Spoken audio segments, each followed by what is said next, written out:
My topic is on our digital footprint on Facebook. Privacy and surveillance is becoming an increasing prevalent issue in our mobile society, so it is important for users to be aware of how social media sites use their information. This presentation has pulled research from multiple news sources to focus on our Facebook digital footprint to examine what our data is used for, the concerns that this raises, and what can be done to protect our privacy. Our digital footprint develops our digital identity online and is formed by what we post and do, as it leaves a trail that can be seen, searched, or tracked by Facebook. It is also influenced by what others put online about you. However, collecting the information that people willingly give, like age, relationship status, and location, is just the tip of the iceberg, as Facebook can track user behavior and preferences through other tools such as biometric facial data, the like and share buttons, dropping their Facebook pixel code onto other websites. This allows both the external site and itself to track user activity. There are two main classifications for digital footprints: active and passive. Active footprints are created when the user deliberately releases and shares information online.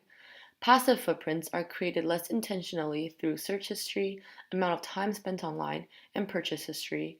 These types of information are usually sold to third-party companies for targeted marketing. According to Statista, Facebook made $39,942 million in revenue from advertising last year. There are many concerns with current outdated data collection laws, as they do not consider the evolution that social media, and marketing has gone through. For one, the terms and conditions are long-winded, technical, and vague, making it hard for users to understand, while giving Facebook a lot of leeway. Users are also made to feel like they have no choice but to accept the terms in exchange for goods and services. Critics believe that there is a power imbalance that favors corporations when there needs to be a focus on the needs of individuals in a democratic society. To address these concerns, Europe instated the General Data Protection Regulation, the GDPR, on May 25, 2018.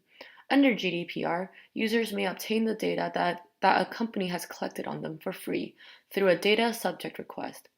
They have the right to withdraw consent for their information to be held and will only have their information collected for predetermined specific business purposes.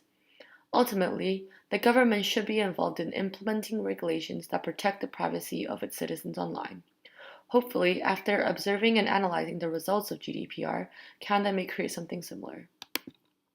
While Facebook has come under scrutiny for privacy breaches, it has historically been hard to sue them, as the company argues that tracking users for ad-targeted purposes is a standard business practice, and that its users agree to this when signing up for Facebook's services.